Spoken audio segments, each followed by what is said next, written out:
기도에 응답되지 않을 때 우리는 믿음의 가장 어두운 골짜기에 서게 됩니다. 밤새 울며 기도했지만 아무 일도 일어나지 않은 아침, 휴대폰은 고요하고 상황은 그대로이며 하나님은 침묵하시는 것처럼 느껴집니다. 그 순간 우리의 마음에는 하나의 질문이 떠오릅니다. 하나님은 정말 살아계신가? 내 기도는 과연 하늘에 닿고 있는가? 왜 이렇게 간절한데도 아무 일도 일어나지 않는가? 이 질문은 믿음이 없는 사람의 질문이 아니라 오히려 하나님을 진심으로 믿는 사람만이 던질 수 있는 질문입니다. 오늘 우리는 바로 그 자리, 응답 없는 기도의 한복판에서 왜 우리가 여전히 믿음을 붙들어야 하는지, 그리고 그 믿음이 결국 우리를 어디로 이끄는지 깊이 묵상해 보려 합니다. 먼저 분명히 해야 할 것이 있습니다. 기도에 즉각적인 응답이 없다고 해서 하나님이 우리의 기도를 듣지 않으신 것은 아닙니다. 성경은 분명히 말합니다. 우리가 부르짖을 때 하나님은 들으신다고. 그러나 듣는 것과 즉시 이루어주는 것은 같지 않습니다. 부모가 아이의 말을 듣지만 아이가 원하는 것을 항상 바로 주지 않는 것과 같습니다. 아이는 지금 당장 사탕을 원하지만 부모는 그 아이의 몸과 미래를 생각하며 기다리게 합니다. 침묵처럼 느껴지는 시간 속에도 하나님의 경청은 멈춘 적이 없습니다. 믿음을 붙들어야 하는 첫 번째 이유는 하나님의 침묵이 곧 거절이 아니기 때문입니다. 우리는 종종 응답을 예 아니면 아니오로만 생각합니다. 그러나 성경 속 하나님의 응답에는 기다리라라는 깊은 대답이 자주 등장합니다. 아브라함은 약속의 아들을 얻기까지 오랜 세월을 기다려야 했고, 요셉은 꿈을 받은 뒤 감옥과 노예의 시간을 통과해야 했으며, 다윗은 기름 부음을 받고도 오랫동안 도망자의 삶을 살아야 했습니다. 그 기다림의 시간은 하나님의 약속이 무효가 되었기 때문이 아니라 약속을 감당할 사람으로 빚어지는 시간이었습니다. 기도에 응답이 없는 시간은 우리의 믿음을 시험하는 동시에 정화하는 시간입니다. 응답이 빠를 때 우리는 하나님이 주신 선물에 집중하기 쉽습니다. 그러나 응답이 지연될 때 우리는 선물이 아닌 하나님 자신을 바라보게 됩니다. 이것이 믿음의 깊이를 가르는 지점입니다. 내가 원하는 결과 때문에 하나님을 믿는 것인가? 아니면 결과와 상관없이 하나님이 하나님이시기 때문에 신뢰하는 것인가? 침묵의 시간은 이 질문을 피할 수 없게 만듭니다. 두 번째 이유는 믿음은 보이지 않을 때 가장 진짜 모습으로 드러나기 때문입니다.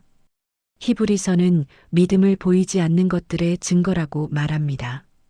응답이 눈앞에 보일 때 믿는 것은 상대적으로 쉽습니다.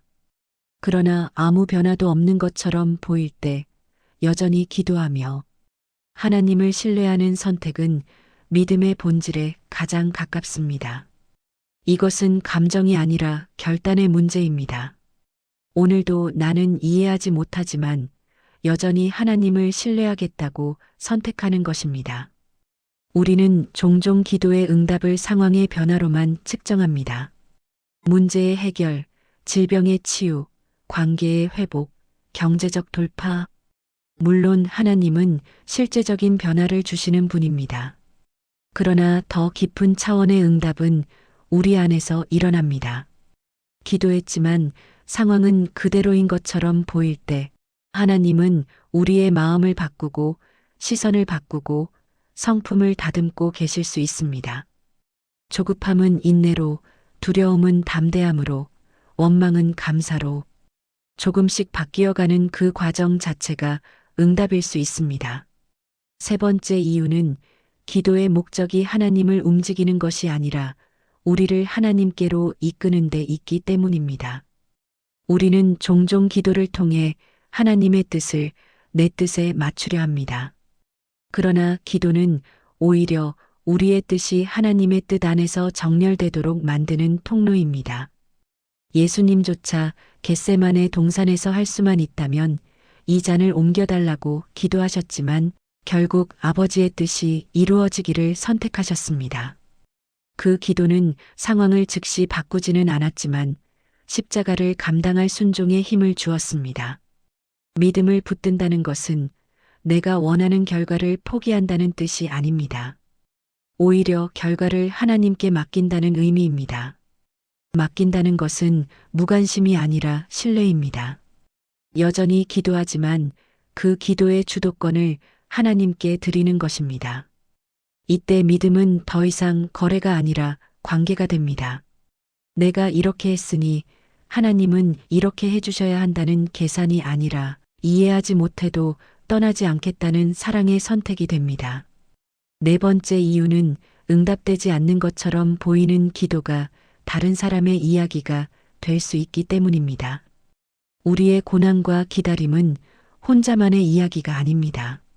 하나님은 우리가 통과한 시간을 통해 다른 이들을 위로하시고 세우시고 소망을 전하십니다. 바울은 자신의 가시를 제거해달라고 여러 번 기도했지만 하나님은 그 가시를 남겨두셨습니다. 대신 은혜가 내게 족하다고 말씀하셨습니다. 그 고백은 오늘날까지 수많은 신자들에게 버틸 수 있는 이유가 되고 있습니다. 기도에 응답이 없을 때 믿음을 붙드는 것은 쉽지 않습니다. 솔직히 말해 그 시간은 외롭고 혼란스럽고 때로는 분노와 실망이 함께 찾아옵니다. 하나님께 실망했다고 느끼는 자신을 발견할 때도 있습니다. 그러나 그 감정조차 숨길 필요는 없습니다. 시편은 응답 없는 기도의 기록으로 가득합니다. 언제까지입니까? 라는 외침, 어찌하여 침묵하십니까? 라는 질문이 그대로 담겨 있습니다. 하나님은 완벽한 말보다 진실한 마음을 원하십니다. 믿음을 붙드는 또 하나의 이유는 하나님은 우리가 이해하지 못하는 방식으로 일하고 계시기 때문입니다. 우리는 한 장면만 보지만 하나님은 전체 이야기를 보십니다. 우리는 지금의 고통을 기준으로 판단하지만 하나님은 영원이라는 시간표 안에서 움직이십니다. 그래서 지금은 침묵처럼 느껴질 수 있습니다. 그러나 침묵은 부재가 아닙니다. 오히려 가장 깊이 일하고 계시는 방식일 수 있습니다. 기도의 응답이 지연될 때 우리는 두 갈래 길 앞에 서게 됩니다. 믿음을 내려놓을 것인가 아니면 더 깊이 붙들 것인가. 이 선택은 우리의 신앙을 이전과는 다른 차원으로 이끕니다. 조건 없는 신뢰, 결과와 상관없는 순종, 이해를 넘어선 사랑. 이것이 성숙한 믿음의 모습입니다. 마지막으로 기억해야 할 것은 이것입니다. 하나님은 결코 늦지 않으십니다.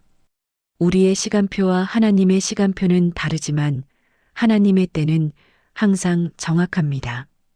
우리가 보기에 늦어 보일 뿐입니다. 그때가 오면 우리는 뒤돌아보며 말하게 될 것입니다. 그 침묵의 시간이 나를 살렸다고, 나를 무너뜨린 것이 아니라 세웠다고. 기도에 응답이 없는 것처럼 느껴지는 오늘 믿음을 붙든다는 것은 눈을 감고 현실을 부정하는 것이 아닙니다. 오히려 가장 정직하게 현실을 바라보면서도 그 현실 너머에 계신 하나님을 신뢰하는 것입니다. 이해되지 않아도, 느껴지지 않아도 여전히 하나님을 하나님으로 인정하는 고백입니다. 지금 이 순간에도 응답을 기다리며 눈물로 기도하는 사람이 있다면 이 말을 마음 깊이 붙드십시오. 하나님은 침묵하고 계신 것이 아니라 당신을 버리지 않으셨습니다. 당신의 기도는 사라진 적이 없고 헛되이 흩어진 적도 없습니다. 보이지 않을 뿐 이미 하나님의 손 안에서 자라고 있습니다. 믿음이란 모든 것이 잘 풀릴 때 웃으며 고백하는 것이 아닙니다. 아무것도 변하지 않은 자리에서 여전히 하나님을 놓지 않는 것입니다. 무너지지 않기 위해 붙드는 마지막 끈이 아니라 무너진 자리에서도 다시 일어서게 하는 능력입니다. 오늘 우리가 붙드는 믿음은 연약해 보일지라도 하나님께 붙들린 믿음은 결코 끊어지지 않습니다. 언젠가 우리는 뒤돌아보며 고백하게 될 것입니다. 그때는 몰랐지만 응답이 없다고 느꼈던 그 시간이 나를 살렸다고, 나를 버려두신 것이 아니라 더 깊은 믿음 위에 세우고 계셨다고, 눈물의 기도가 헛되지 않았고 침묵의 밤이 의미 없는 밤이 아니었다고. 그러므로 오늘도 우리는 기도합니다. 상황이 바뀌지 않아도, 감정이 따라주지 않아도, 이해되지 않아도 기도합니다. 그리고 믿음을 선택합니다. 응답보다 하나님을, 결과보다 신뢰를, 즉각적인 해결보다 영원한 약속을 붙듭니다. 이 믿음이 우리를 붙듭니다. 이 믿음이 우리를 끝까지 데려갑니다. 그리고 이 믿음 위에 하나님은 반드시 당신의 일을 이루실 것입니다.